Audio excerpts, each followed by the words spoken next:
네, 오늘 하나님 말씀 듣는 시간입니다. 오늘 하나님 말씀은요, 열왕기상 3장 7절에서 10절의 말씀이에요.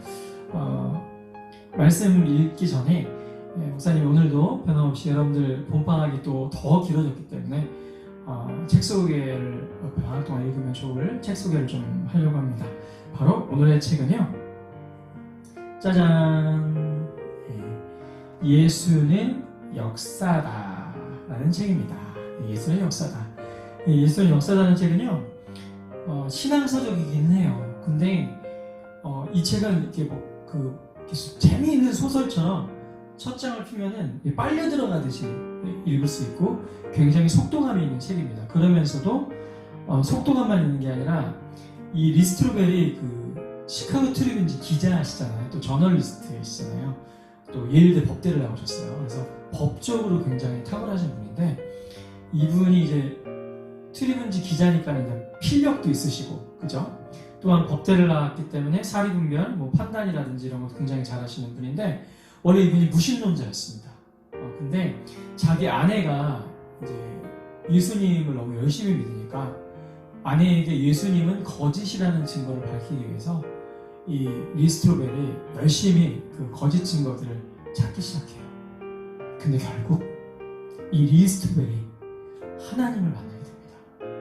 그래서 법학자, 법을 전공했으니까 또 저널리스트기도 하니까 굉장히 딱딱한 이성과 지성을 가지고 있는 사람인데 하나님을 인정할 수밖에 없는, 그러니까 이 성경의 진리들이 그냥 막연한 것이 아니라 굉장히 논리적이고, 또 예수님께서 우리를 위해서 십자가에 달려 돌아가시고 부활하신 사실들이 사실이라는 것에 대해서 밝혀낸 책에서 예수는 역사다, 강추입니다. 뭔가 내가 오랫동안 믿는 것에 대한 믿음에 대해서, 또 교회 다닌 지 얼마 안 되는 우리 고등부 친구들은 이 책을 통해서 주님을 조금 더 주님께 가까이 나가고 또 주님을 만났으면 좋겠어요. 예수는 역사다. 이번 주 추천도서였습니다. 자, 그러면 우리 함께 열왕기상 3장 7절에서 10절 말씀을 읽도록 할게요. 자, 성경책 다 앞에 있죠? 없다고요? 네. 주여. 성경책 좀 이제 좀 한 장씩 좀 읽으세요. 지금 봄방학 시작된 지 지금 얼마 됐는데, 자, 아무튼 열왕기상 3장 7절에서 10절 말씀입니다. 목사님하고 같이 천천히 봉독하도록 할게요. 나의 하나님 여호와여, 주께서 종으로 종의 아버지 다윗을 대신하여 왕이 되게 하셨사오나 종은 작은 아이라 출입할 줄을 알지 못하고. 네, 아버지 다윗을 대신해서 왕이 된 사람 누굴까요? 여러분이 너무너무 잘 아는 왕이에요. 지혜의 왕, 바로 솔로몬이죠. 네. 이 솔로몬이 지금 하나님께 고백을 하고 있는데, 나는 되게 작은 아이다. 그러니까 작은 아이는 뭐예요? 능력도 없고 연약하고 이런 표현이죠. 8절입니다. 왕께서 택하신 백성 가운데 있나이다. 그들은 큰 백성이라 수요가 많아서 쓸 수도 없고 기록할 수도 없사오니 누가 주의 이 많은 백성을 재판할 수 있사오리이까. 듣는 마음을 종에게 주사 주의 백성을 재판하여 선악을 분별하게 하옵소서. 솔로몬이 이것을 구하매 그 말씀이 주의 마음에 든지라. 하나님이 솔로몬의 예배 후에 꿈속에 찾아오셔서 무엇을 원하느냐 이랬더니 지금 이제 선악을 분별하게 하는 지혜를 구하는 그런 장면입니다. 아멘. 아멘입니다. 어떤 친구가 자기의 그 고3 때 기말고사에 대한 어떤 에피소드를 자기 블로그에다 올려놨더라고요. 그래서 오늘 말씀 준비하면서 그 말씀과 관계된 이야기를 찾는 게 쉽지 않은데 좀 웃겨가지고 목사님이 한번 가져와봤습니다. 제가 이 친구의 사연을 한번 읽어드릴게요. 귀 감아서 잘 들어보세요. 고3 때였습니다. 마지막 시험으로 생물 시험을 보았습니다. 사실 이게 고3 때 마지막 시험이 이게 아무것도 아닌 것 같아도 나중에 생각했을 때 좋거든요. 이게 되게 잘 봐두는 게. 마지막 생물 시간 마지막 문제 답이 우리 생물 선생님이 친절하게도 쉬운 문제를 내주셨는데 마지막 문제의 답이 학문이었습니다. 그런데 갑자기 그 단어가 생각나지 않는 것이었습니다. 한 문제라도 더 맞추겠다는 욕심에 머리를 쥐어짜고 또 짜다가 결국 학문이라는 단어가 생각이 안 나서 똥구멍이라고 쓰고 말았습니다. 정말 그것밖에는 생각나지 않았다는 것이죠. 시험이 끝나고 친구들의 웅성거리는 소리를 듣고 정답이 학문이라는 것을 알았습니다. 게다가 생물 선생님께서는 학문 이외에는 다 틀리게 한다고 발표를 하셨습니다. 선생님 웃기시네. 그래서 전 안 되겠다 싶어 선생님께 찾아갔습니다. 선생님, 똥구멍 맞게 해주세요. 학문은 한자어지만 똥구멍은 순수 우리나라 말이잖아요. 맞게 해주세요. 제 울음공세와 순 우리말이라는 사실을 강조하여 똥구멍까지는 맞게 해주신다고 하셨습니다. 그러자 여기저기서 오답을 쓴 친구들이 자기도 맞게 해달라고 막 이제 오는 것이었습니다. 결국 내민 답들이 여러 가지 답들을 했는데 똥구녕, 똥구녕, 똥구멍, 네, 등등 이런 답들인데요. 생물 선생님께서는 그건 사투리라서 안 된다고 하시고 옆에 계신 국어 선생님께서도 곤란하다고 하셨습니다. 그러자 흥분한 친구들은 이건 생물 시험이지 국어 시험은 아니지 않냐고 바꿔보겠습니다. 그래서 선생님께서는 이거 왜 이렇게 웃기죠? 생각해 보시겠다고 하셨는데 결국 선생님께서는 그 일주일가량 똥구멍이 맞다, 똥구멍이 맞다, 똥구멍이 맞다 등등 이 똥구멍에 시달리셔야 했던 것이죠. 문장은 잘못해가지고 결국은 다 틀리게 하고 학문과 똥구멍만 이제 맞게 해주셨는데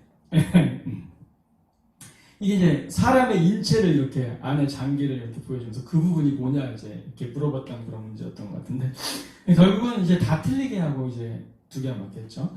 근데 그 중에 반 친구 중에 한 명이 항의해보지도 못하고 쓴 웃음만 지은 친구가 있었는데 그 친구가 쓴 답이 걸작입니다. 그 친구가 쓴 답은 똥꼬였습니다. 그래서 이 친구는 이제 뭐 자기 답이 맞느냐 틀리냐 이런 얘기 이제 못했던 거죠. 다시 뭐 똥구녕 이런 친구들 가서 물어봤지만 네 그렇습니다. 아유 갑자기 배가 너무 아프네요. 아유, 이거 그냥 눈으로만 읽었을 때는 별로 안 웃겼는데 제가 말하면서 얘기하니까 여러분들이 웃기세요? 목사님 너무 웃기네요. 자, 네, 그렇습니다. 자, 사람은 이제 지식이 있고 또 지혜가 있어야지 이런 시험을 풀 수가 있어요. 지식만 있어도 안 되고 지혜만 있어서도 안 됩니다. 지식과 지혜가 균형 있게 있어야 되는 거죠. 그렇죠? 사실 이제 우리나라는 이제 시험에만 집중된 나라잖아요, 그죠? 뭐 애건 어른이건 이 시험에 완전 집중돼가지고 시험을 잘 보고 우수한 성적을 맞으면 기분이 좋고 명예롭고 이런 나라입니다, 우리나라가. 그래가지고 이제 기독교, 이제 예수님을 믿는 사람들 가운데 이상한 생각을 하시는 분들이 계세요. 어떤 생각이냐면 집사님들도 그렇고 권사님도 그렇고 또 교회에 오래 다녔던 친구들도 그렇고 이상한 걸 하나 믿는데 그게 뭐냐면은 이것도 좀 웃겨요. 잠언을 읽으면 머리가 좋아진다는 생각을 하는 거예요. 그래가지고 뭐 이제 선생님들도 이제 주일학교 선생님들도 선생님 저 성경책 어디 읽으면 좋을까요? 그러면은 잠언을 읽으라고 하는 거예요. 왜요? 잠언을 읽으면 똑똑해지고 그렇게 된다고. 그렇게 되는 거죠. 사실 이것은요 성경의 지혜와 일반적인 지혜의 차이점을 모르는 데서 오는 오해입니다. 물론 이제 하나님 주시는 지혜가 진짜 지혜고 그 지혜가 이제 성경에 들어있으니까 성경을 열심히 읽으면 지혜로운 사람이 된다. 뭐 어떤 면에서는 틀린 말이 아닐 수 있어요. 그런데 좀 틀려요. 이게. 왜냐면 이제 제가 근거 구조를 한번 해볼게요. 잠언 1장 7절에 여호와를 경외하는 것이 경외한다는 것은 뭐예요? 두려워하고 존경한다는 거. 그러니까 최고의 존경을 보낸다는 뜻이잖아요. 경외하는 것이 지식의 근본이거나 이런 이제 말씀이 있습니다. 자, 여호와를 경외하는 거 이코르 지식의 근본이죠. 네. 근데 목사님은요, 주변에 여호와를 정말 많이 경외하는데 공부를 못하는 사람을 너무 많이 봤어요. 뭐 이제 뭐 여호와를 경외하는 마음으로 잠언을 읽고 뭐 여호와를 경외하는 마음으로 성경을 읽는데 지식을 별로 쌓지를 못하는 지체들을 뭐 친구들도 있고 옆에 주변 동료들도 있고 많이 봐요. 아니, 하나님을 경외하는 것이 지식의 근본이라면 왜 하나님을 경외하는데도 공부를 못하는 사람이 생기는 겁니까? 네? 이거는 뭐 지혜가 성경에 들어있으니까 잠언 읽으면 뭐 똑똑해진다고 해가지고 잠언 읽는 이거 웃긴 거예요, 사실은. 그러면은 공부를 왜 합니까? 다 잠언만 읽고 있지, 그죠? 네. 또 이제 크리스찬 중에는 또뭐 잠언 말고 우리나라에서 교육열이 이제 높잖아요. 그래갖고 그러니까 부모님들이 아이가 똑똑해지고 공부 잘하는데 지대한 관심을 갖고 있는 거 랭킹 1위가 우리나라 부모님들, 그 다음에 2위가 중국 부모님들, 3위가 일본 부모님들. 그래서 이 동북아의 한중일 세 나라가 아주 공부열하면 치열하죠. 자, 아무튼요, 우리나라 부모님들 둘째가 너무 서럽죠. 일본 부모님들이나 중국 부모님들에 비해서 그렇고요. 그래서 이제 기독교 안에도 이제 수많은 그 기독교적인 학습을 위한 노하우들이 생겨났는데, 예전에 인기 있었던 것 중에서 그 서울대를 수석으로 이제 졸업하신 그 김동환 목사님인가요? 지금 목사님이 됐는데, 김동환 목사님인데, 이분이는 다니엘 학습법이라는 게 유행했었어요. 저는 이제 그 책이 이제 다니엘 학습법이라고 해갖고, 그 책에 뭐 하나님을 경외하고, 뭐 이렇게 뭐 하나님을 사랑하고 이웃을 사랑하는 것이 삶의 1차 목표고, 뭐 이런 게 이제 그런 주옥 같은 내용들이 써져 있는 건 줄 알았어요. 그런 어떤 크리스찬적인 목표가 써 있는 책인 줄 알았는데, 아니, 이 책은요, 그냥 내용을 쉽게 말하자면은 이제 서울대에 나온 똑똑한 믿는 사람이 쓴 서울대 가는 방법서예요, 방법서. 사실 거기에는 뭐 하나님에 관한 지혜라든지 뭐 지식 이런 논의는 없습니다. 그렇죠. 그렇게 해서 다니엘 학습법으로 추구하는 것 자체, 어떤 공부를 잘하게 되는 것 자체를 추구하는 것이죠. 그게 궁극적인 이 책의 목적인 것입니다. 하여튼요, 여러분은 어떻게 지혜에 대해서 어떻게 생각하고 있습니까? 단순히 머리가 좋아지는 것을 생각해요? 아니면 성경이 말하는 지혜를 한번 생각해 보셨어요? 사실 성경이 말씀하는 지혜는 이제 좀 뭔가 이제 다릅니다.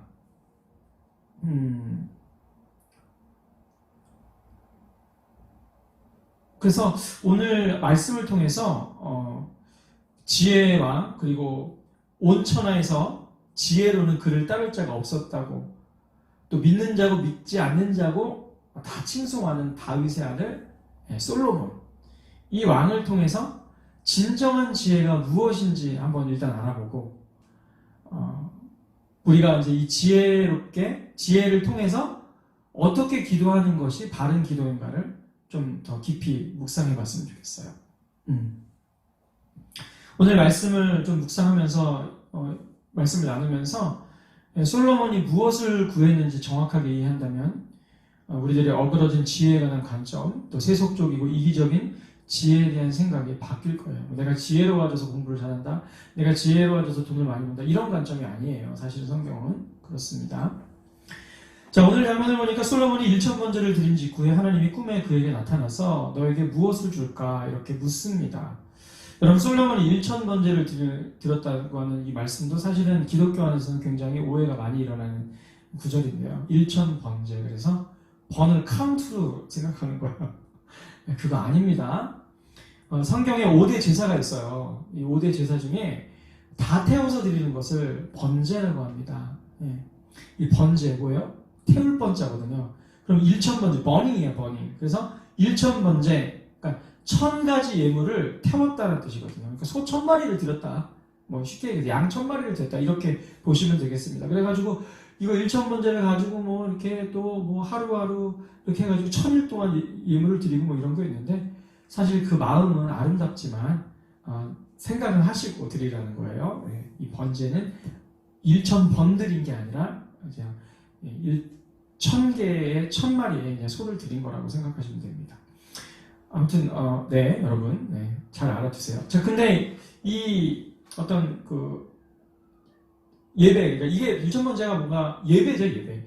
제니까요. 예배를 드리고 나서 이제 하나님이 솔로몬에게 묻는 거죠. 근데 솔로몬이 오늘 목사님이 하고 여러분이 함께 읽은 열왕기상 3장 7절에서 10절 말씀을 이렇게 고백을 하고 있어요. 주님, 저는 참 왕으로서 부족한데 지혜를 주시옵소서, 이렇게 하면서 하나님 앞에 간구하고 있는 장면을 볼 수가 있습니다. 솔로몬이 이 대답을 이제 뭘 구하느냐에서 지혜를 구한다고 대답했을 때 하나님께서 솔로몬의 대답을 좋게 여기셨습니다. 왜 좋게 여기셨을까요? 그것은 바로 오늘 다 읽고 이제 11절을 안 읽었는데 11절 말씀에 그 이유가 나와 있습니다. 목사님이 11절 말씀을 천천히 읽어드릴게요. 이에 하나님이 그에게 이르시되 내가 이것을 구하도다. 뭘 구했어요? 지혜를 구했죠. 구하도다. 자기를 위하여, 이게 중요한 거예요. 이 자기를 위하여가 히브리 문법적으로 자기를 위하여가 맨 앞에 나오고, 자기를 위하여 장수하기를 구하지 않았고, 부도 구하지 않았고, 자기 원수의 생명을 멸하기도 구하지 않았고, 그쵸? 오직 송사를 듣고 분별하는 지혜를 구하였으니, 그래가지고 하나님이 좋아한 거거든요. 그러니까 여기서 문제는 솔로몬이 자기를 위해 장수하기를 안 구한 거에 대해서 하나님 감동한 게 아닙니다, 여러분. 장수하게 해달라고 구할 수 있어요, 없어요? 있어요. 네, 건강을 위해서 기도할 수 있어요. 그죠? 있죠. 또한 어때요? 부를 위해서, 네, 하나님, 저 재정이 필요합니다. 부를 위해서 기도할 수 있어요, 없어요? 있습니다. 네, 있어요. 또 자기 원수의 생명을 멸하기. 하나님, 저희 원수들이 저를 지금 죽이려고 하는데 하나님 멸하여 주셨어요. 구할 수 있어요, 없어요? 있죠, 당연히. 있죠. 근데 뭐가 중요했던 거냐면 이거예요. 자기를 위하여. 그러니까 이 단어에서는 솔로몬이 하나님께 지혜를 간구하였을 때 우리의 지금 목적처럼 내가 뭐 서울대 가기 위해서, 내가 어떤 부자가 되기 위해서, 내가 어떤 높은 사람이 되기 위해서, 사람들의 칭찬을 받기 위해서, 떵떵거리며 살기 위해서, 그래서 구한 게 아니라 지혜를 구했을 때 어떤 마음으로 구했냐? 자기를 위하지 않고 누구를 위했다는 거예요? 하나님과 자신의 백성들을 위한 간구였기 때문에 하나님이 기뻐하셨던 겁니다. 그죠? 네. 여러분, 이제 우리가 지혜를 하나님 앞에 구해야 됩니다. 그죠? 근데 어떤 마음으로 이제 구하셔야 돼요? 네, 바로 나를 위한 어떤 그런 욕심이나 그런 거 말고, 하나님과 이웃을 위해 지혜를 구해야 되겠죠. 솔로몬은 하고 이제 하나님의 대화를, 또 솔로몬의 대답과 하나님의 응답을 이렇게 한마디로 정리하고 넘어가고 싶은데요. 솔로몬은 이제 이렇게 대답한 겁니다. 쉽게 얘기할게요. 여러분, 아까 성경 공독할 때 성경 구절 다 이해를 못했으면 지금 이해하시면 됩니다. 하나님, 솔로몬 얘기하는 거예요. 하나님은 저에게 이 백성을 다스리라고 왕으로 세워주셨습니다. 하지만 저는 부족하여 백성들을 잘 다스릴 수가 없습니다. 하나님이 주신 사명을 제대로 이룰 수 있도록 제게 이 백성을 다스릴 수 있는 재판의 능력을 주옵소서. 이렇게 기도한 거죠. 하나님이 원하시는 것은 솔로몬을 왕으로 세웠기에 왕으로서 백성을 잘 다스리고, 또 솔로몬으로 인하여 백성들이 하나님을 사랑하고 섬기고 서로 사랑하게 되는 것이 하나님의 뜻이었던 거죠. 그렇다면 리더자로서 자기를 위하지 않고 하나님과 백성들을 위해 잘 다스릴 지혜를 구하는 것이야말로 하나님께서 원하시는 바였던 거예요. 그는 단순히 지혜를 구한 것이 아니라 재판할 수 있는 지혜를 구했어요. 왜 그러냐면 옛날에 이 고대 근동에는요, 왕과 사사, 이 재판관들의 주요 임무는 선악을 잘 가리는 것을 재판하는 것에 있었어요. 그래서 오늘 지혜를 구한 다음에 바로 솔로몬의 그 유명한 재판이 나옵니다. 한 아이를 두고 두 엄마가 나타난 그 유명한 사건을 재판을 이제 하게 되는 거죠. 그렇습니다. 자, 이제 여러분 이제 공부를 잘하려면은 솔로몬처럼 지혜를 구해야겠다. 이거 얼마나 유치한 일인지 아시겠죠?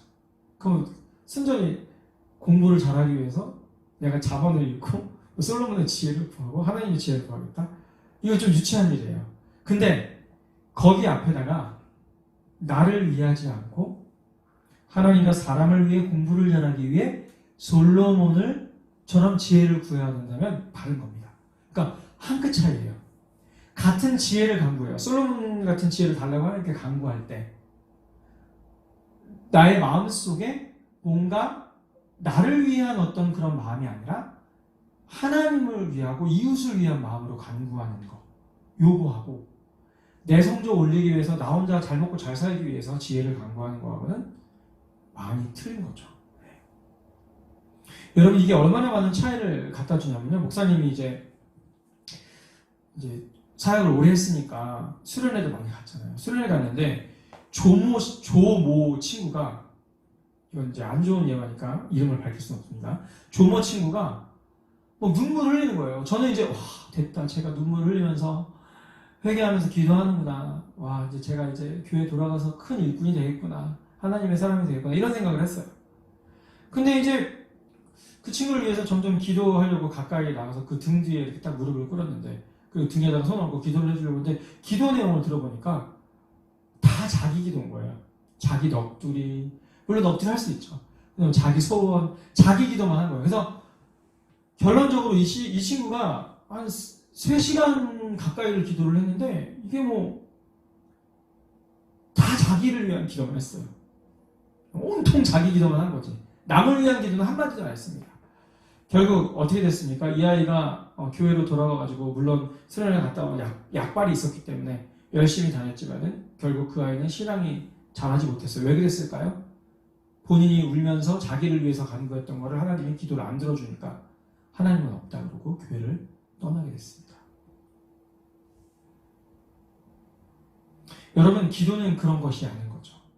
오늘 솔로몬이 지혜를 간구한 이 사건을 통해서 사실은 목사님은 어떻게 지혜를 받을 것인가라는 것에 대한 초점이 아니라 사실은 기도에 대한 초점을 맞추거든요. 그래서 오늘 말씀 제목도 기도를 잘하자.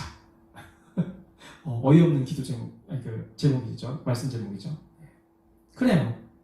기도는 그런 겁니다. 자신을 위해서 하는 기도 물론 할 수 있습니다.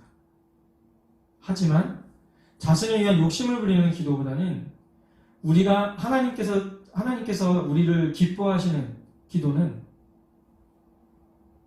하나님과 이웃을 위한 기도를 드리는 것을 기뻐하시겠죠. 예수님이 제자들에게 기도의 모범을 보이기 위해서 주기도문을 알려주십니다. 여러분 기도의 모범 주기도문 보세요. 거기 이 주기도문의 궁극적인 어떤 기도의 모습이 하나님의 이름이 거룩히 여김을 받게 되기를 원합니다. 누구를 위한 기도예요? 하나님을 위한 기도죠. 하나님의 나라가 임하기를 바랍니다. 하나님의 뜻이 하늘에서 이루어졌듯 땅에서도 이루어지기를 원합니다. 하나님의 나라와 권세와 영광이 영원하기를 원합니다. 여러분 주님께서 가르쳐준 기도는요. 하나님을 위한 것들로 가득 차 있습니다. 그렇죠?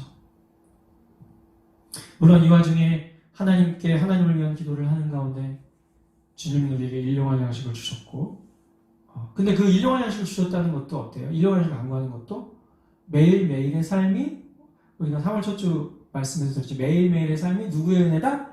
하나님의 은혜다라는 것을 깨닫기 위한 또 기도잖아요. 역시 이것도 누구한테 영광인가요? 하나님께 영광이 가는 기도죠. 네, 그렇습니다. 여러분 기도는 이런 거예요. 근데 여러분 우리 여태까지 기도 어떻게 했어요? 목사님도 그렇고 여러분도 그렇고 거의 98%가 기도 시작하면 소서로 끝나잖아요. 그치? 주시옵소서. 목사님 후배 하나는 발음도 안 좋아가지고 주시옵소서. 뭘 옷을 벗어. 주시옵소서. 네. 그런 기도 많이 하잖아요. 그렇죠? 네. 여러분 솔로몬은 물론 나중에 너무 많은 부인들 때문에 그리고 자신의 나약함 때문에 타락해요. 정말 씻을 수 없는 죄를 졌어요. 부인이 많다 보니까 부인마다 종교가 틀린데 얘네들을 전도해가지고 하나님의 사람으로 만들어야 되는데 그 부인들이 섬기는 신을 다 신을 줘서 만신전, 신이 만개다. 만신전을 저려가지고 거기서 들어가서 고향의 신들을 예배하게 했거든요. 하나님 앞에서 그게 무슨 짓이에요? 성전 앞에서. 그죠? 근데 아무튼 그래도 솔로몬이 전성기 때 지혜롭고 그 지혜가 온 땅 가운데서 가장 충만한 그때는요, 이 솔로몬이 하나님 마음에 흡족한 사람이었어요. 왜 그랬을까요? 예, 자신을 위한 왕이 아니라, 자신을 위한 권력이 아니라 하나님과 이웃을 위한 권력, 하나님과 이웃을 위한 지혜를 간구했기 때문입니다. 솔로몬이 만약에 그가 똑똑해지기만을 위해 지혜를 구했다면 그것은 진정한 지혜는 아니었던 것이죠. 우리 사랑하는 고등부 친구들, 이제 좀 마음을 바꿔서 나만을 위한 기도를 그치고 남을 위한 기도를 해보시는 건 어떨지 모르겠어요. 그것이 하나님을 사랑하고 경외하는 자들의 지혜 있는 기도인 것입니다. 여러분, 특히나 요즘은 기도가 많이 필요한 시기죠. 예, 그렇습니다. 기도밖에는 없는. 우리의 힘으로는 코로나를 막을 수 없고, 우리의 힘으로는 코로나로 인한 경제의 이 무너짐, 몰락을 막을 수가 없고, 그쵸? 우리의 힘으로는 단 하루도 살 수가 없는 그런 상황이에요. 그러니까 어떻게 해야 되겠어요? 하나님, 저를 도와주세요. 먼저 1번 기도해야 되겠지만, 우리의 기도의 대부분은 부모님을 위해, 가정을 위해, 나라를 위해, 민족을 위해, 친구들을 위해, 학교를 위해 기도할 줄 아는 그런 친구들이 되었으면 좋겠어요. 그리고 우리 친구들이 앞으로 대학을 가든 직업을 얻든 하나님, 내가 이 나의 현재 위치에서 이 위치를 통하여서 하나님과 사람들을 사랑할 수 있는 방법을 잘 선택하기 위해 지혜를 주세요 라는 간구를 해줬으면 좋겠어요. 지금까지는 공부 잘하려고 내가 출세하려고 지혜를 구했다면 이제는 하나님과 이웃을 위한 기도를 잘 하셨으면 좋겠습니다. 여러분, 우리가 서로 지금 못 보지만 서로를 위해서 기도해 줬으면 좋겠고, 계속해서 주님의 그 형제 자매된, 주님 안에서 지체된 이 교회의 모습으로 기도의 끈으로 묶이는 우리 고등부 또 여러분의 삶이 되기를 원합니다. 기도 잡읍시다. 기도하시겠습니다. 하나님, 감사합니다. 솔로몬이 자기를 위하지 않고 하나님과 백성들을 위하여 지혜를 간구하였습니다. 하나님, 그것은 이기적인 기도가 아니었고 육적인 욕심에서 나온 기도가 아니었음을 고백하며 나아갑니다. 하나님, 우리가 기도를 드릴 때 혹시 우리는 우리의 욕심대로, 우리의 타락한 본성대로 기도를 하고 있지 않은지 돌아보게 하여 주시옵소서. 우리가 지금까지 이기적으로 나만을 위해서 간구하는 자였다면 하나님, 오늘 이 말씀을 듣고 오늘 이후에는 다른 사람들을 위해서도 기도할 줄 아는 중보기도의 사람들이 될 수 있도록 하나님 역사하여 주시고 인도하여 주시옵소서. 그래서 하나님, 자기 전에 침대에서 무릎을 꿇고 베개에 머리를 박고 기도하느라 다윗의 고백처럼 침상이 눈물로 마르지 않았다는 그런 고백을 드리는 우리 사랑하는 친구들 될 수 있도록 도와주시고, 그렇게 내가 전심을 다해서 기도했을 때 내가 앞으로 공부하고 내가 앞으로 갖게 되는 모든 직업과 나의 앞길이 가치가 있어지고 하나님의 백성다워지는 길임을 기억하며 나가는 우리 고등부 친구들 다 될 수 있도록 주님 인도하여 주시옵소서. 지금은 우리 주 예수 그리스도의 은혜와 하나님의 사랑하신 분, 성령 하나님의 감화 감동 충만하시니 하나님께 하나님을 위해, 이웃을 위해, 가족을 위해, 사랑하는 자를 위해 지혜를 간구하리라. 다짐하며 돌아서는 그 사랑하는 모든 고등부 친구들 머리 위에 영원토록 함께 하실지어다.